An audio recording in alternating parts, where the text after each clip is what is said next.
की flight 508 Peru देश की राजधानी लीमा से उड़ान भरती है। इस हवाई जहाज में बैठे हैं कुल 86 पैसेंजर्स और ये जा रहा है अमेज़न रेन फॉरेस्ट के ऊपर से पेरू के पुकल्पा शहर की ओर। सफर का पहला आधा घंटा बिल्कुल नॉर्मल था। क्रू पैसेंजर्स को ब्रेकफास्ट सर्व करता है, पायलट्स आपस में बातचीत कर रहे थे अपने परिवार को लेकर और सभी पैसेंजर्स बड़े खुश थे क्योंकि अगला दिन क्रिसमस था। सब अपने परिवार से मिलने जा रहे थे। लेकिन जैसे ही यह हवाई जहाज नीचे उतरने की तैयारी शुरू करने लगता है, काले बादल छा जाते हैं। अचानक से एक भयानक तूफान सामने दिखाई देता है। पायलट्स फैसला करते हैं कि इस तूफान से बचने की कोशिश नहीं करेंगे, सीधा प्लेन इसके अंदर घुसा देते हैं। कुछ ही मिनटों के अंदर चारों तरफ अंधेरा छा जाता है, बिजली कड़कने लगती है। ये प्लेन टर्बुलेंस की वजह से बहुत हिलने लगता है, बहुत ज्यादा हिलने लगता है। टर्बुलेंस इतनी ज्यादा हो जाती है कि पैसेंजर्स का सामान जो ओवरहेड कंपार्टमेंट में रखा था वो बाहर निकलकर उनके ऊपर गिरने लगता है। सभी पैसेंजर्स में अब दहशत फैल जाती है। लगभग 20 मिनट तक, इमेजिन करो दोस्तों, अगले 20 मिनट तक ऐसा ही चलते रहता है और फिर अचानक से 21,000 फीट की ऊंचाई पर इस प्लेन पर बिजली गिर जाती है। ये बिजली प्लेन के राइट विंग पर जाकर लगती है, जिसकी वजह से इस विंग पर आग लग जाती है। कुछ ही सेकंड बाद ये राइट विंग टूटकर प्लेन से अलग हो जाता है और साथ में लेफ्ट विंग का भी कुछ हिस्सा अलग गिरने लगता है। पुकल्पा में लैंड करने से सिर्फ 15 मिनट पहले लगभग 10,000 फीट की ऊंचाई पर यह प्लेन टुकड़ों में बिखरने लगता है। जो एयर ट्रैफिक कंट्रोलर्स ग्राउंड पर मौजूद इस प्लेन को फॉलो कर रहे थे, उन्हें अचानक से अपने रेडार पर दिखाई देता है कि इस प्लेन की डॉट गायब हो गई। ऐसा होता देख कुछ लोगों ने उम्मीद करी कि शायद इस प्लेन ने इमरजेंसी लैंडिंग कर ली होगी, लेकिन जल्द ही ये बात क्लियर हो जाती है कि ये प्लेन पूरी तरीके से क्रैश कर चुका था। इसके बाद पेरू देश के इतिहास में सबसे बड़ा सर्च ऑपरेशन लॉन्च किया जाता है। कुछ दिनों बाद जब रेस्क्यू वर्कर्स इस क्रैश साइट पर पहुंचते हैं अमेज़न जंगल के बीचों बीच, तो उन्हें चारों तरफ प्लेन की रैकेज बिखरी पड़ी हुई दिखाई देती है। पैसेंजर्स का सामान पेड़ों से लटका हुआ था, सूटकेसेस हवा में ही खुल गए थे और पैसेंजर्स के क्रिसमस गिफ्ट्स पेड़ों से ऐसे लटक रहे थे कि जैसे किसी ने क्रिसमस ट्रीज को डेकोरेट किया हो। चारों तरफ लोगों की खोज की जाती है। रेस्क्यू ऑपरेशन कई दिनों तक चलता है और जब कोई भी सर्वाइवर नहीं मिलता तो ये मान लिया जाता है कि इस प्लेन में बैठे सारे पैसेंजर्स मारे जा चुके हैं। 10,000 फीट की हाइट से नीचे गिरकर आखिर कौन ही जिंदा बच पाएगा।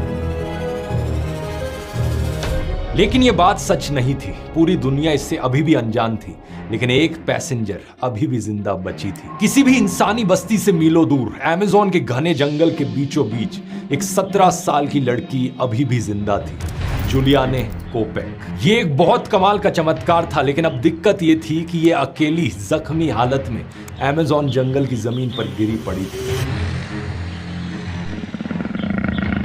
कोई इसे ढूंढने आने वाला नहीं था क्योंकि रेस्क्यू टीम अपने सर्च ऑपरेशन को बंद कर चुकी थी। इसके परिवार वाले और बाकी सभी लोग इसे बाकी पैसेंजर्स की तरह मुर्दा मान चुके थे। जूलियाने असल में अपनी मां मारिया के साथ इस फ्लाइट में बैठी थी। ये दोनों अमेज़न जंगल के बायोलॉजिकल रिसर्च स्टेशन पेंगुआना पहुंचना चाहते थे। इसे जूलियाने के ही दोनों पेरेंट्स ने एस्टेब्लिश किया था क्योंकि इसके दोनों पेरेंट्स जूलॉजिस्ट थे। प्लान ये था कि यहाँ पर पूरा परिवार साथ में मिलकर क्रिसमस मनाएगा। वैसे तो ओरिजिनल प्लान इन्होंने कुछ दिन पहले ही घर जाने का बनाया था, लेकिन जूलियाने को अपने स्कूल की प्रॉम और ग्रेजुएशन पार्टी की वजह से लास्ट मोमेंट फ्लाइट लेनी पड़ी। क्रिसमस की छुट्टियों के कारण बाकी सारी रिलायबल एयरलाइंस की सारी टिकट सोल्ड आउट हो चुकी थी।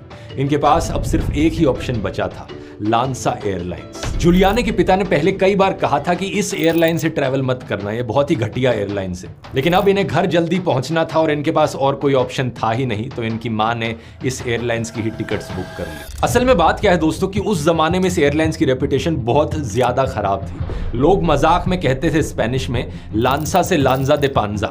इसका मतलब होता है लांसा पेट के बल गिरता है। और हालत इतनी खराब थी कि इससे पिछले कुछ सालों में कई सारे इसके प्लेन क्रैश हो चुके थे और ये वाला प्लेन लांसा का आखिरी प्लेन था। एक turbo propeller plane Lockheed company का मॉडल L188 इलेक्ट्रा। इस प्लेन को रेगिस्तान के ऊपर से उड़ाने के लिए डिजाइन किया गया था क्योंकि इसके विंग्स बाकी प्लेन्स की तरह फ्लेक्सिबल नहीं थे और प्लेन की बॉडी से बहुत ज्यादा टाइटली अटैच थे। इसी कारण से यह प्लेन टर्बुलेंस नहीं झेल पाता था और कई साल पहले ही अमेरिका में इसे सर्विस से हटा दिया गया था। फ्लाइट में बैठे लोगों को यह बात बिल्कुल नहीं पता थी कि इस प्लेन को पहाड़ों के ऊपर से नहीं उड़ाना है और इस फ्लाइट फ्लाइट में ये प्लेन एंडीज माउंटेन रेंज के ऊपर से उड़ाया जा रहा था। अब जब बिजली इस प्लेन पर गिरी, जब वो हादसा हुआ, जूलिया ने इस प्लेन की सेकंड लास्ट रो की सीट नंबर 19F पर बैठी हुई थी, जो कि एक विंडो सीट थी। तब जूलिया ने जिस सीट पर बैठी थी वो 3 सीट्स की रोज टूटकर प्लेन से अलग हो गई थी। क्योंकि इस लड़की ने अपनी सीट बेल्ट बांधी हुई थी तो ये अपनी सीट से बंधी रही और 10,000 फीट की ऊंचाई से नीचे गिरने लगी अपनी सीट के साथ। जो यहाँ पर आगे हुआ वो सही मायनों में इंसानों के इतिहास में एक अनबिलीवेबल मिरेकल था। जूलिया ने अपनी सीट के साथ हवा में नीचे गिरने लगी।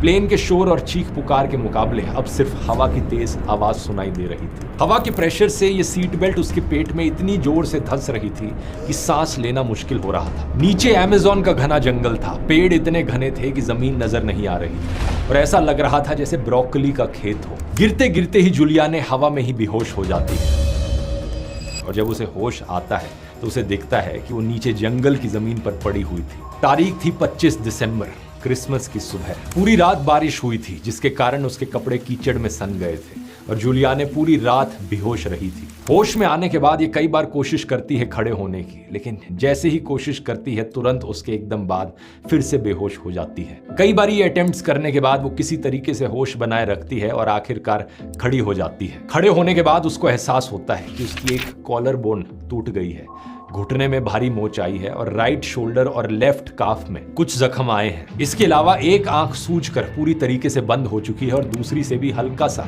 एक लाइन जितना ही नजर आ रहा है। पहले से ही जूलियाने की नजर कमजोर थी और अब इसका चश्मा भी खो गया था। एक सैंडल भी गायब था और उसे कॉन्कशन भी था। लेकिन एक सवाल जो आपके मन में यहाँ उठ रहा होगा, आखिर इतनी ऊंचाई से गिरने के बाद ये जिंदा कैसे बची रही? 3 मिरेकलस चीजें हैं दोस्तों जिसकी वजह से इसकी जान बची। पहला, तूफान के नीचे से ऊपर की तरफ चलने वाली तेज हवाएं, जिन्हें अपड्राफ्ट्स कहा जाता है। जमीन से आसमान की तरफ हवा बह रही थी तूफान की वजह से। इसकी वजह से कोई भी चीज जो गिरती वो ऊपर की तरफ पुश हो जाती। इन हवाओं ने जूलियाने की गिरने की रफ्तार को धीमा कर दिया। दूसरा, गिरते वक्त इसकी सीट्स की रोज बहुत तेजी से घूम रही थी। इतनी तेजी से गोल गोल गोल गोल घूमने लगी कि ये हेलीकॉप्टर के पंखों की तरह काम करने लगी। इस वजह से गिरने की स्पीड और कम हो गई। और तीसरा, अमेज़न जंगल के घने पेड़ों के घने पत्तों ने और वहां मौजूद जंगल की बेलों ने एक जाल सा बना लिया था जो एक गद्दे की तरह एक्ट किया। इसकी वजह से जब वो गिरी तो जमीन पर सीधे टक्कर लगने से बच गई।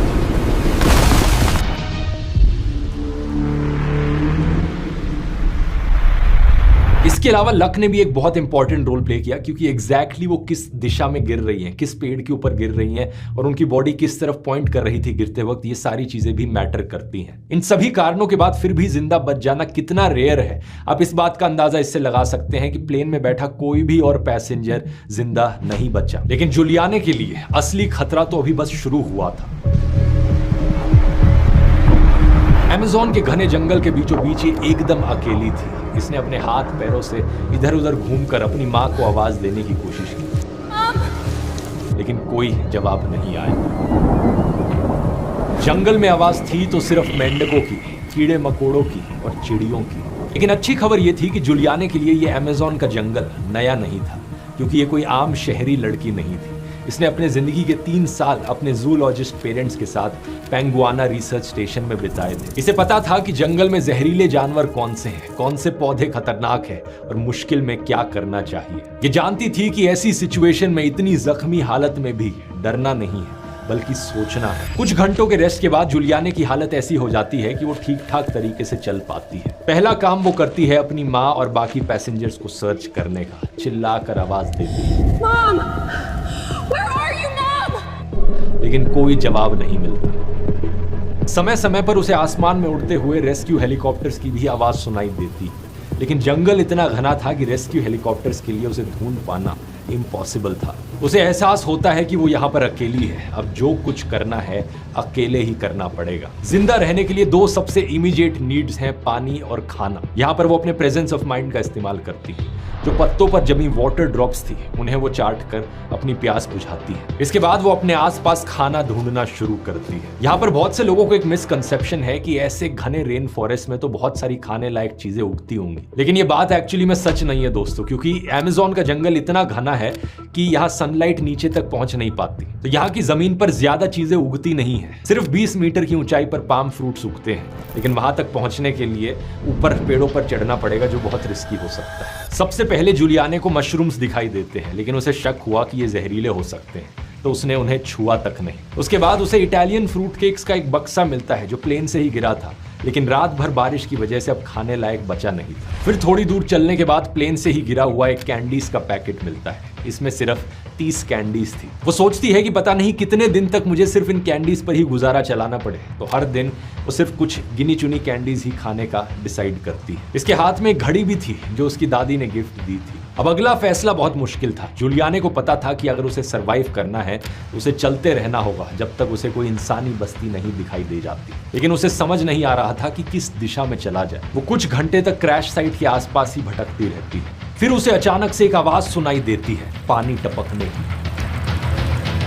जब जूलियाने ने इस आवाज का सोर्स ढूंढा तो उसे झाड़ियों के बीच मिट्टी से पानी की एक बहुत छोटी सी स्ट्रीम निकलती हुई दिखाई दी। ये उम्मीद की पहली किरण थी। जूलियाने के पिता ने उसे सिखाया था कि अगर कभी जंगल में खो जाओ तो बहते हुए पानी को ढूंढो और उसे फॉलो करो। एक छोटी सी पानी की धारा तुम्हें एक स्ट्रीम तक ले जाएगी। वो स्ट्रीम आगे जाकर एक छोटी नदी बनेगी, वो छोटी नदी आगे जाकर एक बड़ी नदी बनेगी, और धीरे धीरे अगर आगे चलते रहे तो कभी ना कभी नदी के किनारे एक इंसानी बस्ती जरूर मिलेगी। जूलियाने के पास यही एक स्ट्रैटेजी थी, तो वो पानी को देखकर आगे चलती रहती है। अमेज़न के खौफनाक जंगलों में जहां 8 फीट लंबे एलिगेटर जैसे जानवर पाए जाते हैं, जहरीले सांप, मकड़ियां और तमाम तरह की डेंजरस स्पीशीज रहती है, वहां ये 17 साल की एक लड़की अकेले निकल पड़ी थी। इसे ये भी नहीं पता था कि जाना कहाँ है, कोई मिलेगा या नहीं मिलेगा, केवल इतना पता था पानी को फॉलो करते रहना है। अब सुनने में बात काफी आसान लगती है कि पानी को फॉलो करते रहो, लेकिन पानी हमेशा अच्छी सी जगहों से नहीं बहता है। बहुत बारी गिरे हुए पेड़ सामने आते हैं, घनी झाड़ियां और फिसलन भरे पत्थर रास्ते में। ये जंगल इतना डेंस था कि झाड़ियों को काट कर ही आगे बढ़ा जा सकता था। इन सभी कारणों की वजह से वो ज्यादा आगे नहीं बढ़ पाई थी कि तभी अंधेरा होने लगा। उसने अपनी घड़ी की ओर देखा, शाम के 6 बजे थे और अब उसके सामने अभी तक का सबसे बड़ा चैलेंज था, इस घने जंगल में रात में सरवाइव करना। रात में कोई भी जंगली जानवर बड़ी ही आसानी से हमला कर सकता है। जूलियाने को पता था कि ऐसी सिचुएशन में किसी ना किसी सेफ जगह पर सोना चाहिए, जहां पीठ की तरफ कोई पेड़ या बड़ी चट्टान हो, ताकि कोई भी जानवर पीछे से हमला ना कर सके। इसके पिता ने इसे यह भी सिखाया था कि पत्थरों और लकड़ियों को रगड़कर आग कैसे जलाई जाती है, लेकिन अफसोस इस रात बारिश बहुत तेज हो रही थी, सब कुछ गीला था और आग जलाना इम्पॉसिबल था। थकावट और चोट के कारण उसे बहुत गहरी नींद आ जाती है, लेकिन थैंकफुली वो एक ऐसी जगह पर सोई थी जो रिलेटिवली सेफ थी। अगले दिन जब इसकी नींद खुली तो इसमें बिल्कुल भी एनर्जी नहीं थी, लेकिन इसे पता था कि अगर जिंदा रहना है तो चलते रहना होगा। चश्मा टूटने की वजह से दूर का भी नहीं दिख रहा था, इसलिए कोई शॉर्टकट भी नहीं लिया जा सकता था, लेकिन चलते रहना होगा। रास्ते में चलते चलते इसे एक बड़ी ही भयानक मकड़ी दिखाई दी, द गोलियथ बर्ड ईटर, दुनिया की सबसे बड़ी मकड़ी। ये इतनी बड़ी है कि ये छोटी छोटी चिड़ियों को भी खा सकती है, लेकिन जूलियाने को पता था कि ऐसे जानवरों से दूरी बनाए रखना ही बेहतर है। लेकिन क्या आपको पता है, जब ऑनलाइन दुनिया में ऐसी डेंजर्स आपके सामने आती हैं तब आपको क्या करना है? चाहे फिशिंग ईमेल्स हो, man in the middle attack हो या फिर मैलवेयर ही क्यों ना हो, नॉर्डवीपीएन का थ्रेट प्रोटेक्शन सिस्टम आपको इन सबसे बचा कर रखता है। नॉर्डवीपीएन वैसे तो एक वीपीएन की ऐप है जिसके जरिए आप अपनी प्राइवेसी को प्रोटेक्ट कर सकते हो और अपनी लोकेशन स्पूफ कर सकते हो, लेकिन इनके सब्सक्रिप्शन में एक separate threat protection feature included है जो वीपीएन से अलग है। चाहे आप वीपीएन से कनेक्टेड ना भी हो तब भी आप इसे ऑन रख सकते हो। ये ना सिर्फ एड्स और ट्रैकर्स को ब्लॉक करता है, बल्कि गलती से अगर आप किसी स्कैमी वेबसाइट पर पहुंच जाओ तो ये आपको फ्रॉड अलर्ट भी देता है। नॉर्डवीपीएन की खास बात यह है कि आप अपने एक अकाउंट से 10 डिवाइसेस को सिक्योर कर सकते हो, फोन, टैबलेट्स, लैपटॉप, सब कुछ। अब यहाँ क्योंकि नॉर्डवीपीएन ने इस वीडियो को स्पॉन्सर किया है तो आपको इनके 2 साल के प्लान पे एक बहुत बड़ा डिस्काउंट मिलेगा, प्लस 4 एडिशनल महीने फ्री मिलेंगे। इसके लिए आपको सिर्फ इस लिंक पर जाना है nordvpn.com/dhruv। ये कंप्लीटली रिस्क फ्री है क्योंकि इनकी 30 डे मनी बैक गारंटी भी है, तो जाकर आप ट्राई कर सकते हैं nordvpn.com/dhruv पर। इसका लिंक नीचे डिस्क्रिप्शन में और पिन कमेंट में भी मिल जाएगा। अब अपने टॉपिक पर वापस आते हैं। पूरे दिन बस वो धीरे धीरे पानी के किनारे चलती रही और चलती रही, खाने को कुछ नया भी नहीं मिला। तीसरे दिन जूलियाने को प्लेन क्रैश की रैकेज का पहला टुकड़ा मिलता है। ये एक टरबाइन था जो एक साइड से पूरी तरीके से काला हो चुका था। अभी भी उसे दिन में 1-2 बार रेस्क्यू प्लेन्स की आवाज सुनाई दे रही थी, लेकिन वो हेल्पलेस थी। कोई भी तरीका नहीं था उनकी तरफ इशारा करने का। ये तीसरा दिन जैसे जैसे शाम में बदलता है, उसकी घड़ी भी काम करना बंद कर देती है। चौथा दिन उसे कुछ किंग वल्चर्स दिखाई दिए। ये लाशों को खाने के लिए जाने जाते हैं। जूलियाने समझ गई थी कि इसके आसपास कोई लाश होगी। थोड़ा सा आगे बढ़ने पर ही इसे प्लेन की सीट्स की एक रोज दिखाई दी, जिसमें 3 लोग अभी भी अपनी सीट बेल्ट से बंधे हुए थे। ये लोग सिर के बल इतनी तेजी से नीचे जमीन पर गिरे थे कि इनके सिर 3 फीट जमीन के अंदर धंस गए थे और इनके पैर ऊपर की तरफ थे। ये एक बहुत ही डरावना सीन था।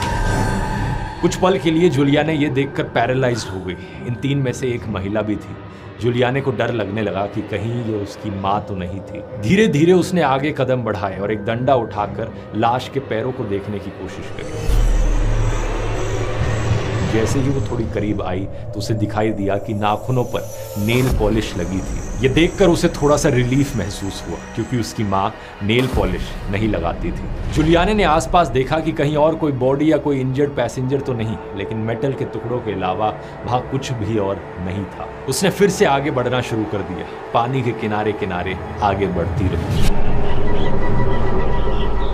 ऐसे ही करके दोस्तों दिन बीतते रहे। उसे कुछ भी और खाने को नहीं मिला। उसका सेंस ऑफ टाइम भी खत्म होने लगा था। पता नहीं क्या टाइम हो रहा हो, पता नहीं कौन सा दिन है। सारे दिन एक जैसे लगते और सारी रातें एक जैसी। वो मानसिक रूप से इतनी कमजोर हो चुकी थी कि अब उसे ये भी याद नहीं था कि जंगल में घूमते हुए कौन सा दिन हो गया था। जूलियाने अपने मन में सिर्फ एक ही चीज दोहराए जा रही थी कि पानी को फॉलो करते रहना है, पानी को फॉलो करते रहना है। धीरे धीरे छोटी सी जो स्ट्रीम चल रही थी पानी की, ये एक बड़ी स्ट्रीम में बदल गई और ये बड़ी स्ट्रीम एक छोटी नदी में बदल गई। लेकिन इतने दिनों बाद अब उसकी भूख बिल्कुल अनबेरेबल बन चुकी थी। उसके पास जितनी भी कैंडीज थी वो सारी खत्म हो गई थी। उसने पाम ट्रीज के स्टेम्स के अंदर का हिस्सा खाने की सोची, लेकिन उसके पास कोई चाकू या कोई भी नोकीला हथियार नहीं था जिससे वो ये कर सकती थी। ना ही इसके पास मछलियों को पकड़ने के लिए कुछ था और ना ही रूट्स को बॉईल करके खाने का कोई सिस्टम। खाने की जगह उसने बस नदी का पानी पीकर काम चलाने की सोची। इस पानी में मौजूद मिनरल्स की वजह से कुछ देर तक तो पेट भरा हुआ महसूस होता, लेकिन उसके बाद फिर से भूख लगनी शुरू हो जाती। धीरे धीरे वो बहुत कमजोर और निराश होती जा रही थी। उसे पता नहीं था कि इस तरीके से वो जंगल में और कितने दिन तक सर्वाइव कर पाएगी।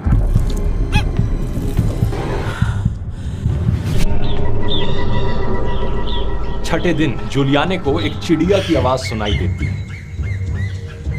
और ये सुनते ही उसे अचानक से जोश आ जाता है। इस आवाज को सुनकर वो तेजी से चलने लगती है। असल में ये एक होट्जिन बर्ड की आवाज थी जो उसने पहले भी सुनी हुई थी। उसे पता था कि ये चिड़िया किसी बड़ी नदी के पास खुले पानी के नजदीक ही अपने घोंसले को बनाती है। इसका मतलब था कि एक बड़ी नदी अब बहुत नजदीक थी और जैसे ही वो कुछ कदम और आगे चली, उसे दिखा कि उसकी स्ट्रीम अब आगे जाकर एक नदी में मिल रही है। लेकिन इस बड़ी नदी के किनारे पहुंच पाना बड़ा मुश्किल था, क्योंकि इस स्ट्रीम का मुंह लकड़ी के टुकड़ों और मोटी झाड़ियों से बंद था और यहाँ से जूलियाने का क्रॉस कर पाना नामुमकिन था। इसलिए वो वापस उल्टा मुड़ती है और जंगल में घूमकर इस बैरियर को क्रॉस करती है। इसमें कई घंटों का समय लग गया, लेकिन आखिरकार अब वो एक बड़ी नदी तक पहुंच गई थी। ये लगभग 30 फीट चौड़ी नदी थी। जंगल में इतने दिन चलने के बाद जूलियाने को पहली बार एक साफ खुला आसमान दिखाई दिया,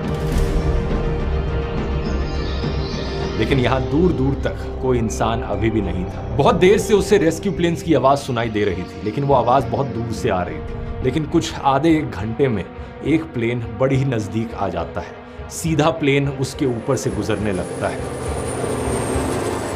जूलियाने बड़ी एक्साइटेड हो जाती है। बड़ी ही उम्मीद के साथ प्लेन की तरफ देखकर वेव करने लगती है, चिल्लाती है, लेकिन कुछ काम नहीं आता। प्लेन में बैठा पायलट अनफॉर्चुनेटली उसे नहीं देख पाता और प्लेन आगे ही चलता जाता है।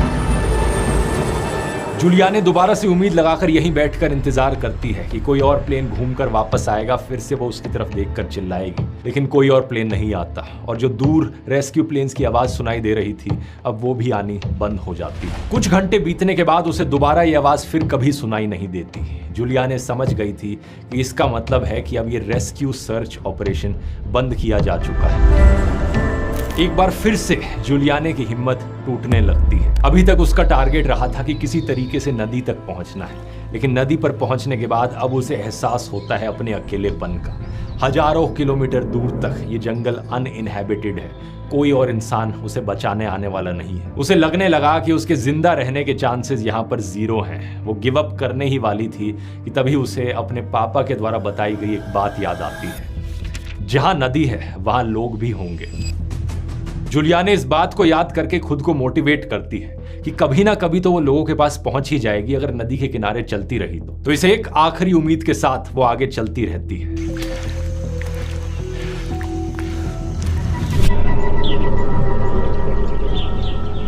दिन बीतते रहते हैं, लेकिन दिन के बीतने के साथ उसकी हालत भी बिगड़ती जा रही थी। उसके हाथ में जो घाव थे उन पर मक्खियों ने अंडे दे दिए थे। Was this wound that I had on my arm? The flesh flies had laid their eggs there. Maggots had hatched and they had eaten themselves deep into my flesh. उन अंडों से अब कीड़े निकलने लग गए थे, छोटे छोटे मैगट्स। इन कीड़ों को अपने घाव से सिर्फ अल्कोहल या केरोसिन से बाहर निकाला जा सकता था, लेकिन जूलियाने के पास इन दोनों में से कोई भी चीज नहीं थी। उसके पास बस अपनी एक सिल्वर रिंग थी। इस रिंग को खोलकर इसने कीड़ों को निकालने की कोशिश करी, लेकिन ये कीड़े इसकी स्किन के बहुत अंदर तक घुस गए थे। अब इसे डर लगने लगा कि ये घाव इन्फेक्ट हो गया तो इसे अपना हाथ भी काटना पड़ सकता है। इसके अलावा इसने अपनी अपर बैक की स्किन को देखा जो बुरी तरीके से जल चुकी थी। ये अब धीरे धीरे उतरने भी लगी थी और यहाँ से भी खून बह रहा था। इन सभी प्रॉब्लम्स को लेकर वो कुछ नहीं कर सकती थी, तो उसने वही किया जो उसके हाथ में था। नदी के साथ किनारे किनारे आगे बढ़ते रहो। कुछ समय बाद उसने रियलाइज किया कि धीरे धीरे नदी के किनारे किनारे चलने की जगह क्यों ना नदी के अंदर कूदकर स्विमिंग ही कर ली जाए। तो वो नदी के अंदर कूद जाती है और नदी के बहाव के साथ पानी में बहती चली जाती है। घंटों तक नदी में बहने के बाद उसे किसी घर की छत दिखाई देती है और कुछ देर बाद उसे मुर्गी की आवाज सुनाई देती है। लेकिन ये दोनों ही चीजें सच नहीं थी दोस्तों। असल में वो हेल्यूसिनेट कर रही थी। जैसे जैसे अंधेरा होने लगता है वो नदी से बाहर निकल जाती है शेल्टर लेने के लिए, और फिर जैसे ही अगले दिन सुबह होती है वो वापस नदी के अंदर कूद जाती है। अगले कुछ दिनों तक वो यही करते रहती है और ये करना किसी भी हालत में खतरे से खाली नहीं था। एक दिन जब वो नदी के किनारे लेटी हुई थी तभी एक बड़ी फीमेल एलिगेटर अटैकिंग पोजीशन में उसकी तरफ बढ़ने लगी।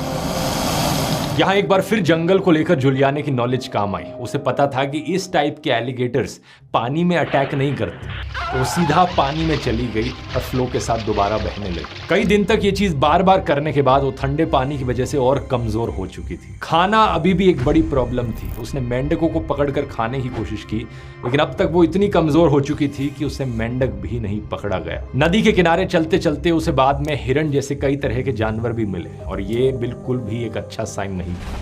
जूलियाने जानती थी कि इस तरीके के जानवर इंसानी बस्तियों के पास नहीं मिलते। 10वां दिन आते आते अब वो लगभग पूरी तरीके से हिम्मत हार चुकी थी। जूलियाने के पास अब खुद को मोटिवेटेड रखने के लिए ज्यादा कुछ बचा नहीं था।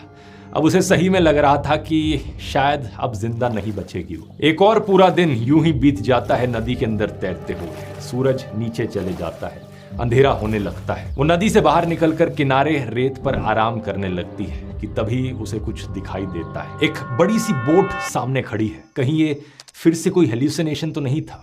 उसे अपने ऊपर यकीन नहीं होता। अपनी आंखों को रब करके वो दोबारा देखती है। बोट अभी भी दिख रही थी।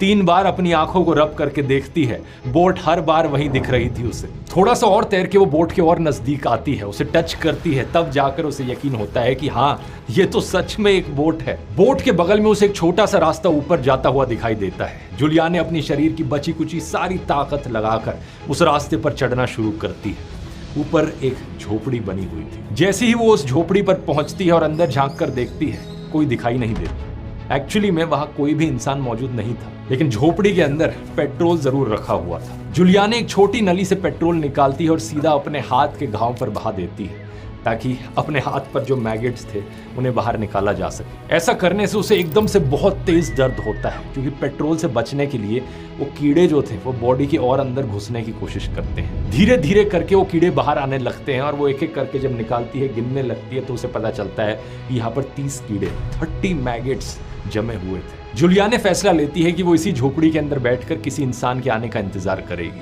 रात हो जाती है, रात के बाद सुबह हो जाती है, लेकिन वहां कोई नहीं आता। वो दोबारा से सोचती है कि क्या और आगे बढ़ने की कोशिश की जाए, लेकिन उसके शरीर में अब बिल्कुल ताकत नहीं बची थी। अगले पूरे दिन अब वो बस वहीं बैठी रहती है, निराश और थकी हुई। लेकिन उस शाम को जब अंधेरा होने लगा था, तभी उसे कुछ आवाजें सुनाई देती है, इंसानों की आवाज।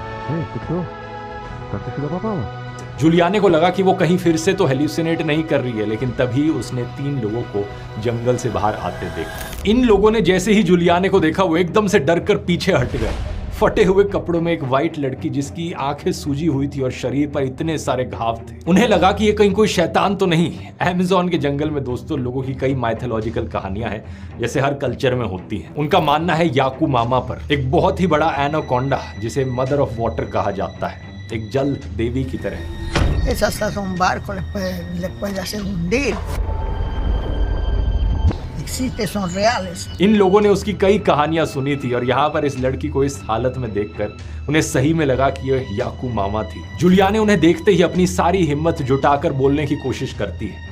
स्पेनिश में कहती है, मैं लांसा प्लेन क्रैश की बची हुई लड़की हूँ, मेरा नाम जूलियाने है।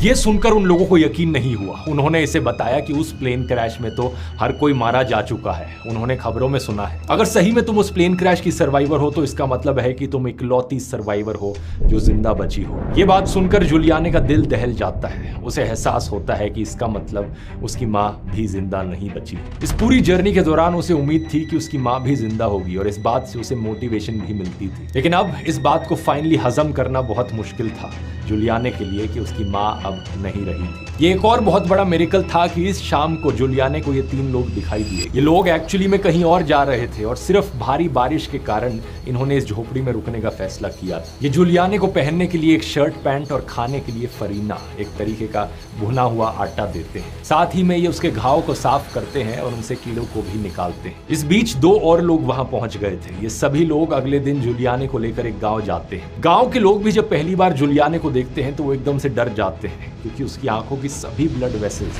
बर्स्ट हो चुकी थी, जिससे इसकी आंखें एकदम लाल पड़ चुकी थी। गांव में इसके घावों को और साफ किया जाता है और डिसइंफेक्ट किया जाता है। यहाँ से एक प्लेन के जरिए जूलियाने को यारीना कोचा ले जाया जाता है, जहाँ डॉक्टर्स उसे बेटर ट्रीटमेंट देते हैं। कुछ दिन बाद जूलियाने सही सलामत अपने घर जिंदा वापस लौटती है। कुल मिलाकर वो 11 दिन तक मौत से लड़ी, अमेज़न के घने जंगलों में अकेले सर्वाइव करी।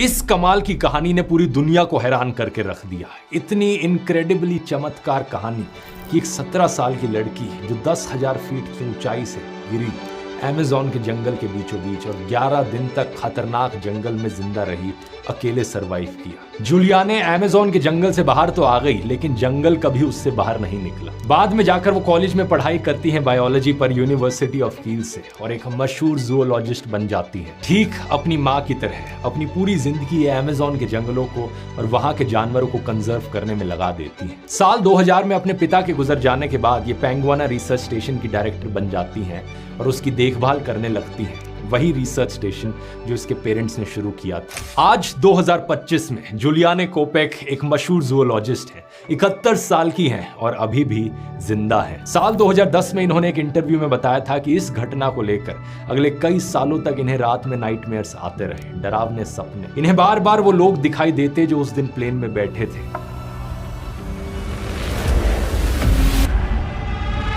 एक ख्याल इन्हें हमेशा सताता रहा, आखिर मैं ही क्यों जिंदा बची और लोग क्यों नहीं? इसका जवाब शायद उन्हीं की हिम्मत और दृढ़ निश्चय में छिपा है। बाद में जब इन्वेस्टिगेटिव टीम उस क्रैश साइट पर पहुंची तो उन्होंने पाया दोस्तों कि 14 और लोग क्रैश को सरवाइव कर चुके थे। 14 और लोग जो प्लेन क्रैश के बाद भी जिंदा थे, लेकिन रेस्क्यू का इंतजार करते करते मारे गए। लेकिन जूलियाने ने अपनी नॉलेज, अपनी हिम्मत और अपने पेरेंट्स के द्वारा सिखाई गई चीजों को याद रखा और उन्हें इंप्लीमेंट किया और खुद से रास्ता बनाया। उन्होंने आखिरी दम तक हार नहीं मानी थी और शायद यही फर्क था उनमें और बाकी सब में। इस कहानी से हम सबको सीख लेनी चाहिए, चाहे जितने भी मुश्किल हालात आए हमारी जिंदगियों में। इस कहानी को याद करना और सोचना, जूलियाने जितनी मुश्किलें तो कभी नहीं आई। अगर एक 17 साल की लड़की इतना संघर्ष कर सकती है इन सारी मुसीबतों से निपटने के लिए, तो आप अपनी मुसीबतों से तो निपट ही सकते हैं। अगर ये वीडियो पसंद आया दोस्तों और मोटिवेटिंग लगा तो ऐसा ही एक